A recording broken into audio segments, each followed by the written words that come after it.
Case 1. Jerry Neil Boylan was the person in charge of a scuba tour boat called the Conception. On September 2, 2019, the boat was anchored near Santa Cruz Island in California. Many people had joined the trip because they wanted to explore the ocean and enjoy the day. That night, 33 passengers and one crew member were sleeping in a room below the main deck. They were resting after a long day of diving. While everyone was asleep, a fire started somewhere on the boat. The fire moved very fast. It created thick smoke that filled the lower sleeping area. The people in the room had only 2 ways to get out, but the smoke and flames blocked both paths. The fire grew stronger and the room became too dangerous for anyone to escape. By the time the sun came up, 34 people had lost their lives. It became known as one of the worst boat tragedies in recent U.S. history. Jerry Boylan got off the boat by jumping into the water. When investigators looked into the case, they learned important facts about what happened that night. They found that there was no night watch, even though one was required. A night watch is important because someone must stay awake to look out for danger. Investigators also found that the crew did not receive proper emergency training. These problems made it much harder for people to get help when the fire started. Federal investigators studied the wreckage, looked through reports, and spoke to the surviving crew members. They concluded that simple safety steps could have given the sleeping passengers more time to escape. Because of these findings, the U.S. government charged Jerry Boylan under a special law called seaman's manslaughter. This law is used when someone working on a vessel is very careless, and that carelessness leads to lives being lost. On November 6, 2023, a federal jury found Boylan guilty. During the trial, family members sat in the courtroom and spoke about the loved ones they lost. They talked about people who went on the trip for fun but never came home. On May 2, 2024, Boylan was sentenced to 4 years in federal prison. The judge said the punishment reflected his duties as captain and the serious mistakes made under his care. Case 2. Dustin Sean McCabe lived in Ocala, Florida, and in early March 2020, he became the owner and captain of this 48-foot boat. When he registered the vessel, he told the United States Coast Guard that it would only be used for recreation, which means it would be for private fun and not for paying customers. But after he bought it, he began taking scuba divers out on the water and collecting money for the trips, even though the boat was not allowed to be used that way. On March 28, 2020, McCabe took a group of passengers out for a scuba trip. While they were on the water, several problems happened on the boat. The propeller suddenly started spinning, even though the controls were supposed to be in the off position. The boat also lost steering, which made it hard to control, and it even ran aground. All these things showed clearly that the vessel was not safe. Even though these problems were big and dangerous, McCabe did not tell the Coast Guard about them, and he did not fix anything. This decision later became one of the most important parts of the investigation. The very next day, March 29, 2020, McCabe took another group of scuba divers out on the same boat. The mechanical problems were still there because nothing had been repaired. When the passengers were coming back onto the boat after a dive, something terrible happened. The boat pulled one of the divers, 37-year-old Molly Giz Flynn, toward the back of the vessel. She was struck by the spinning propeller and sadly passed away from her injuries. After this happened, the case was no longer only about safety problems. It became a federal manslaughter case because a life had been lost. When agents began investigating, they learned that McCabe had kept operating the boat even though he knew it was unsafe. They also found that he had given false information to the Coast Guard and that he had received COVID-19 relief funds he should not have received. In March 2025, a federal jury found him guilty of several crimes, including seaman's manslaughter, lying to the Coast Guard, and fraud involving relief money. On August 11, 2025, McCabe went to court for sentencing. The judge decided he would spend 100 months in federal prison. Before we move to the next case, if you found this video interesting so far, please like the video and subscribe to my channel. Thank you. Case 3. Richard J. Smith acted like the captain of a large passenger boat on the day of the accident. He was the assistant pilot on the Staten Island ferry named the Andrew J. Barberi, and he was guiding the vessel the way a cruise captain guides a big ship. On October 15, 2003, the ferry was carrying many people, just like a cruise ship carries many passengers on a trip. It was supposed to be a normal and calm afternoon ride from Manhattan to Staten Island. Families, workers, and visitors stood on the decks as the boat moved across the water. But at 3:21 p.m., something went terribly wrong. As the ferry came close to the St. George terminal, it did not slow down the way it should. Instead of stopping safely at the dock, the vessel kept moving fast and hit a large concrete pier. The impact tore open part of the boat, broke metal railings, and caused people to fall hard. 11 people died, and many others were seriously injured. When investigators looked into the cause of the accident, they focused on Smith's choices and responsibilities. Even though safety rules required 2 trained pilots in the wheelhouse during docking, Smith was alone. Officials later learned that Smith had taken medicines like tramadol and Tylenol PM, which can make a person sleepy or slow. He had not reported these medicines or any health issues on the forms needed to keep his license. This became an important part of the case because it explained why he could not react fast enough to stop the vessel. The legal case soon became one of the most important boat-related cases in the country. Smith was charged with 11 counts of seaman's manslaughter, 1 for each life lost, and with making false statements about his health. In August 2004, he pleaded guilty. On January 10, 2006, he received an 18-month prison sentence. Another leader in the ferry system, Patrick Ryan, was also punished for not enforcing the rule that required 2 pilots. Case 4. Jacques-Jean Grenier's name became known across Canada after officers discovered what he had brought into the country. He was a Canadian sailboat captain who spent many years guiding boats across the ocean. He understood how to travel long distances, how to handle a vessel, and how to move through different waters. But everything changed for him on September 3, 2017. On that day, officers from the Canada Border Services Agency were watching closely as his boat arrived near Halifax. His trip had started in St. Martin in the Caribbean, and from the outside, the boat looked like a simple sailboat returning from a long journey. Even though it looked calm and normal, the officers already had reasons to pay careful attention to it. When the officers began their search, they soon found something that surprised many people. Inside the front sleeping area of the boat, there was a sealed bed frame. This bed frame looked like a place where someone might rest, but inside it, officers found tightly packed blocks of cocaine. The total weight was about 273 kilograms, which is an amount far too large to ignore. It was one of the biggest seizures in the region that year. This much cocaine could cause harm in many places across Canada, and the discovery showed that the trip was part of a larger plan to move drugs into the country. Grenier was arrested right away on the same day the drugs were found. After his arrest, he faced several charges, including importing cocaine, possession for trafficking, and conspiracy to import. These charges are very serious, and they showed how much trouble he was in. In November 2017, he decided to plead guilty to some of these charges. This means he told the court he accepted responsibility for part of what happened. During the court hearings, prosecutors explained how he used his sailing knowledge to move the drugs quietly across the ocean without attracting attention. Because the case was complicated, it took time for lawyers to prepare everything needed for sentencing. According to news reports from Canada, Grenier later received a 13-year prison sentence for his role in the smuggling plan. Some news stories also mentioned that the Crown had asked for a 17-year sentence, but the widely shared number across many reports is 13 years. Case 5. Cynthia Laierla worked for many years as a captain for a company called Majestic Ventures. She guided dinner cruise boats in the Clear Lake and Houston area. Every day, people stepped onto the boat expecting a peaceful trip on the water. They wanted to see the lights of the city, enjoy the fresh air, and feel safe with a captain who knew what she was doing. Cynthia smiled, welcomed guests, and steered the vessel just like any trained captain would. But what people did not know was that Cynthia was using papers that did not belong to her. Even though she looked like a normal captain, she was hiding a very serious secret about her identity. More than 20 years before the truth came out, Cynthia had taken the birth certificate of a girl named Christina White. The real Christina had passed away long ago, in 1965. Cynthia used the girl's information starting in 1992 to create new documents.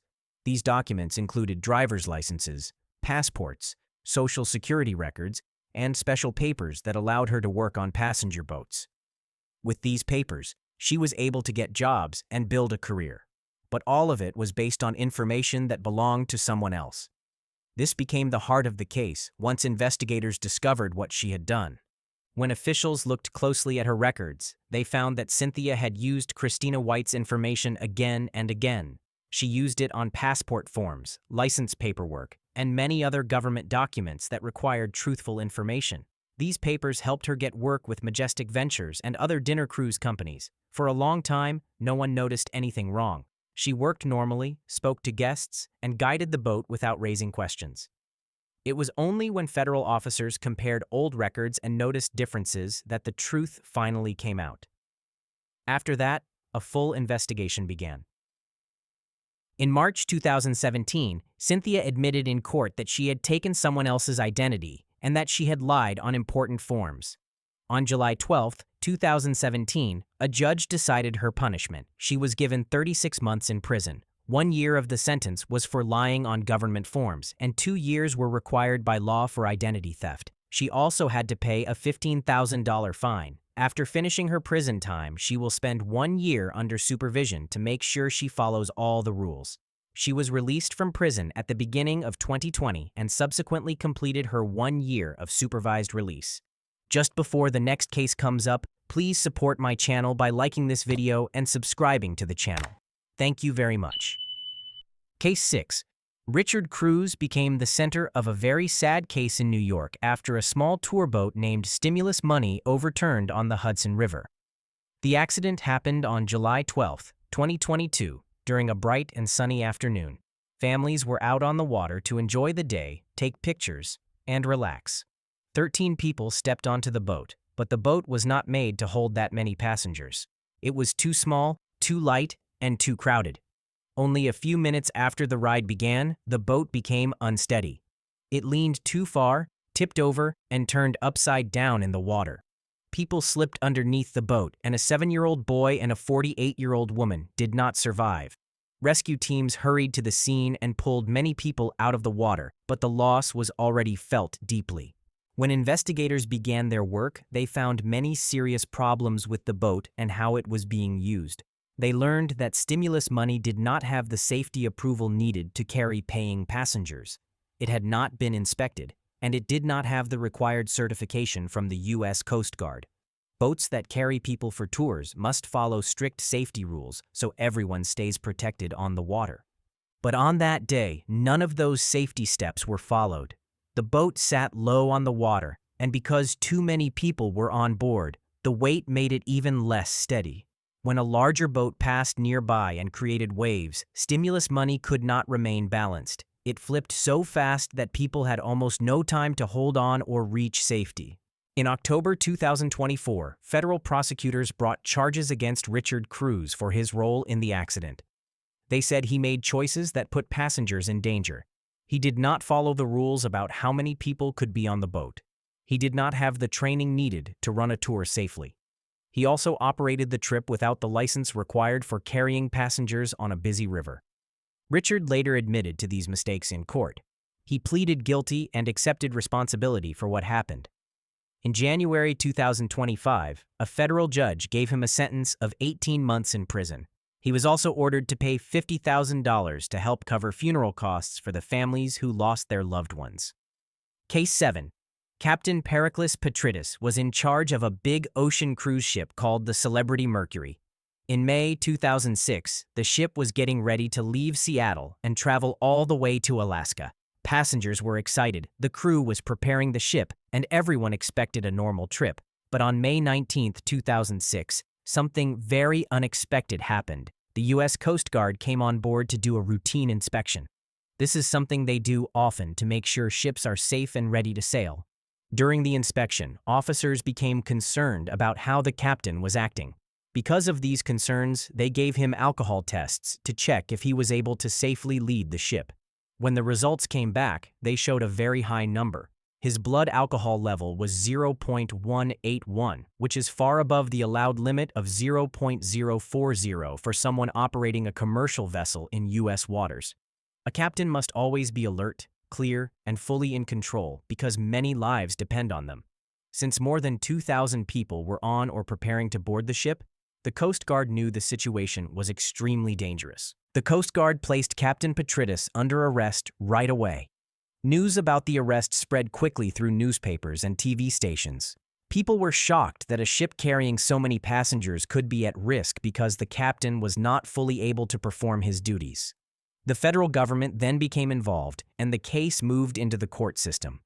Officials explained that safety laws on the water are strict because they are meant to protect everyone on board. When a captain makes choices that break these rules, it can put many people in danger. As the case continued, the possible punishment was explained.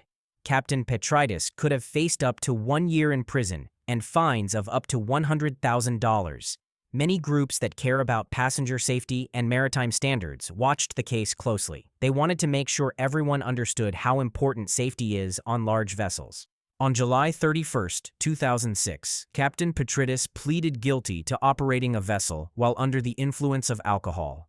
His sentence included 1 year of probation, a $15,000 fine, and a rule that he could not work on any commercial ship entering U.S. waters for 1 year unless he had special permission.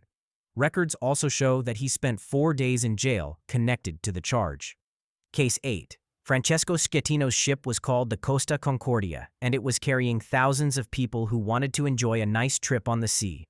On January 13, 2012, the ship moved close to the Italian island of Giglio. This decision was important because coming too close to land can be dangerous for a very large ship. At 9:45 p.m., the ship hit rocks under the water. These rocks ripped open a long part of the ship's bottom, and water rushed inside very quickly. The power stopped, the ship became hard to control, and it started leaning to one side. There were more than 4,200 people on the ship, and many of them were scared and confused. By the end of the night, 32 people lost their lives, and families all over the world were heartbroken. As the ship leaned more and more, people tried to understand what was happening. Some passengers ran to the lifeboats, hoping to get off safely.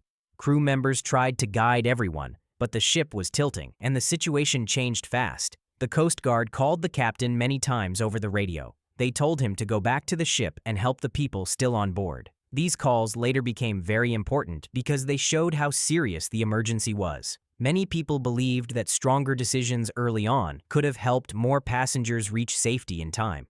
After the accident, the story did not end.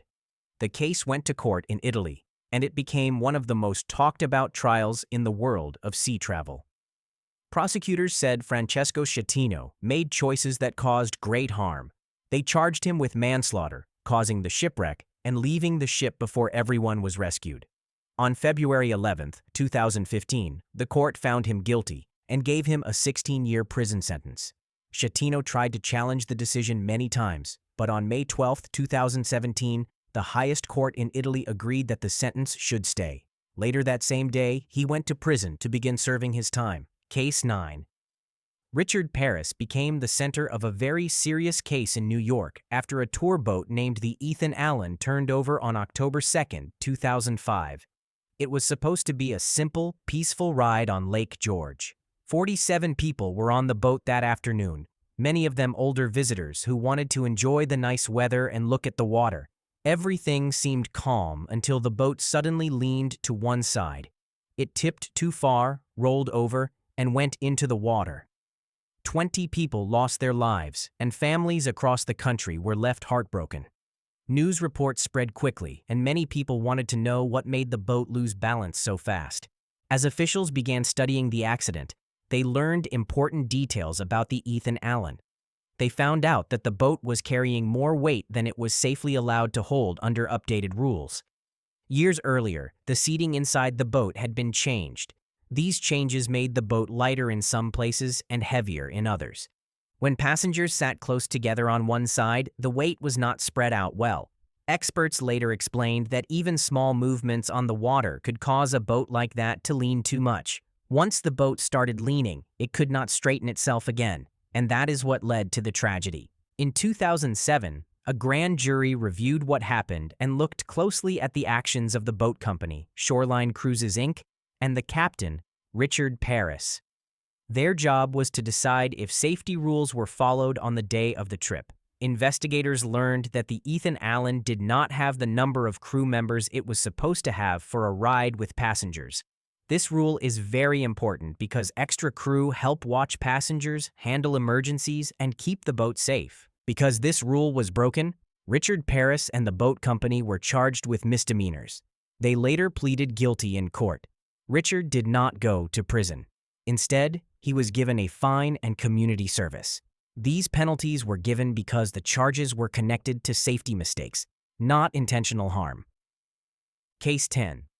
Jody Oliver's story shows how one person's untrue claims caused a lot of sadness for many families. He told people that he was a cruise ship captain, even though he was not one at all. By saying this, he made people believe he had the power to help them book special holidays on big ships. In August 2022, the court called Newport Crown Court learned that he had taken more than £320,000 from people who thought they were paying for real cruise trips. The court found that the holidays he offered were not real, the bookings were not real, and the hope he sold was not real. When all the facts were shared, the judge decided that his actions were very serious and gave him a 6-year prison sentence. Many families trusted Jody because he spoke in a way that made him sound sure of himself. He acted like someone who truly worked on cruise ships, so people believed him without worry. Some families saved money for months just to book these trips. Parents planned to take their children on the ocean. Couples planned to celebrate special days. People paid because they thought these moments would happen. But as time passed, things did not feel right. When they asked for simple updates, Jody did not reply. When they called, he did not answer. When travel dates came closer, there were still no tickets, no cabin numbers, and no real details about the trip. Soon, families started checking directly with real cruise companies. That was when they discovered the truth. Their names were not on any passenger lists. No cabins were waiting for them. No cruises had been booked at all. What started with joy slowly turned into sadness and worry. People felt confused because they trusted someone who did not tell the truth. The investigation showed that Jody did this to many people in different areas. He took payments again and again, making people believe they would enjoy a special journey. In the courtroom, it was explained that the harm was not only the loss of money. Families also lost time, plans, and joyful memories they hoped to create. Case 11. Richard Oba was the captain of a charter fishing boat called the Sydney May 2. He lived in Winchester Bay, and on the night of September 19, 2005, he made a choice that changed many lives. That night, Oba took paying passengers out on a fishing trip. He planned to guide them across the Umpqua River Bar, a place where the ocean and river meet. This area is well known for strong waves, fast-moving water, and sudden changes, especially when it is dark. As Oba moved closer to the bar, the United States Coast Guard sent him radio messages. They told him not to cross the bar. They told him the area was closed to boats like his because the conditions were far too dangerous. Even with these warnings, Oba kept going forward with his passengers. He continued steering the Sydney May 2, a 38-foot vessel, toward the rough water. Only a short time later, strong waves hit the boat with great force. The vessel rolled over and began to sink into the dark water. Once the boat went under, everything turned serious very quickly. People were thrown into the cold ocean. Some tried to grab onto pieces of the boat or anything floating nearby. Others struggled to stay above the water because the waves were rough and fast. 3 passengers, William Harris, age 57, Virginia Strelo, age 63, and Paul Turner, age 76, did not survive. Their loss left families heartbroken. The Coast Guard was able to save Oba and 1 other passenger, but the tragedy could not be undone. Later, investigators explained that ignoring the warnings played a big part in what happened that night. As federal agents continued the investigation, they learned that Oba took a risk he should not have taken. He crossed the closed bar after being clearly told not to do so. They also found that he did not give proper safety information to his passengers. These details were important because captains have strict rules they must follow to keep everyone safe. Oba later pleaded guilty to 3 counts of seaman's manslaughter, a federal crime used when deaths happen because a captain fails to follow required safety steps. On May 18, 2007, a federal judge sentenced him to 6 years in prison. Case 12. Captain Evans Hoyt became the center of a very unusual case that many people across Europe talked about. In March 2018, he was guiding a large cruise ship called the P&O Azura when it arrived at the port of Marseille in France. When a ship arrives, inspectors sometimes check the fuel to make sure it follows the rules. On this day, the inspectors took a small sample of the fuel and tested it. They discovered that the fuel had 1.68% sulfur, which was higher than the European limit of 1.5%. This meant the ship was using fuel that did not meet the allowed standards. Because of this, Captain Hoyt suddenly found himself at the center of a major legal case. A simple stop at a port turned into a situation that made news in many countries. As time went on, the case grew bigger. It was no longer only about Hoyt or the Azura. It became about clean air and the rules that protect communities near ports. Prosecutors explained that when ships use fuel with too much sulfur, it can release harmful smoke into the air. People who live near busy harbors breathe that air every day, so the rules are designed to help keep them safe. The court wanted to understand whether Hoyt followed all the rules he was supposed to follow as captain. If he was found responsible, the punishment could be serious. It could include up to 1 year in prison and a very large fine. Many environmental groups watched the case closely because they believed it would encourage stronger protection for the air people breathe. During the trial, lawyers talked about how fuel is given to ships, how sulfur levels are tested, and which rules apply to ships that travel between many different places. Hoyt's lawyers said the Azura did not always travel between European ports, so they felt certain rules might not apply to the ship. But the prosecutors disagreed. They said the test result was clear and the rules needed to be respected. After many months of discussion, the court reached an important decision on November 26, 2018. A French court decided that a €100,000 fine should be imposed for the violation. Reports also showed that Carnival plc, the parent company of P&O Cruises, was responsible for paying €80,000 of this fine. Case 13. Daniel Wakefield is the captain at the center of a very serious case that took place on the River Thames in London. On 13 December 2018, he was guiding a boat called the Jewel of London. This boat is a large party catamaran, and many groups rent it for birthdays, office parties, and other happy celebrations. That night, the boat had finished a private event, and everyone expected a calm trip along the river. But something happened that turned this normal moment into a legal case that many people would later hear about. As the Jewel of London moved toward the area where police boats are stationed, the vessel got too close to a police pontoon. A pontoon is a floating platform used by officers who work on the river. The boat hit the pontoon, which surprised the people nearby. Only a few seconds later, the Jewel of London also made contact with a police boat that was tied to the dock. Even though no one was hurt, the bumps were strong enough to cause damage. This made the authorities take the situation very seriously. The Marine Coast Guard Agency quickly started an investigation. They looked at how the boat moved on the river. They checked the CCTV videos recorded by police cameras, which showed the route the boat took. They also studied the choices Captain Wakefield made just before the collision. After putting all the information together, they decided that the captain should be charged under Section 58 of the UK Merchant Shipping Act, 1995. This law is used when the actions of someone in charge of a vessel can put other boats, buildings, or people in danger. The case went to Southwark Crown Court on the 24th of January 2020. In court, the prosecutors explained that a captain must stay fully in control at all times, especially on the River Thames. The river is busy, full of boats, docks, stations, and bridges. Even one small mistake can lead to a serious accident. The court was told that the collision could have caused much bigger problems if things had gone differently that night. After reviewing the evidence, the judge made the decision. Daniel Wakefield was fined £1,120 and ordered to pay £1,200 in extra costs. His employer, London Party Boats Limited, was also found responsible under a different rule and was fined £5,000, plus more than £15,000 in costs.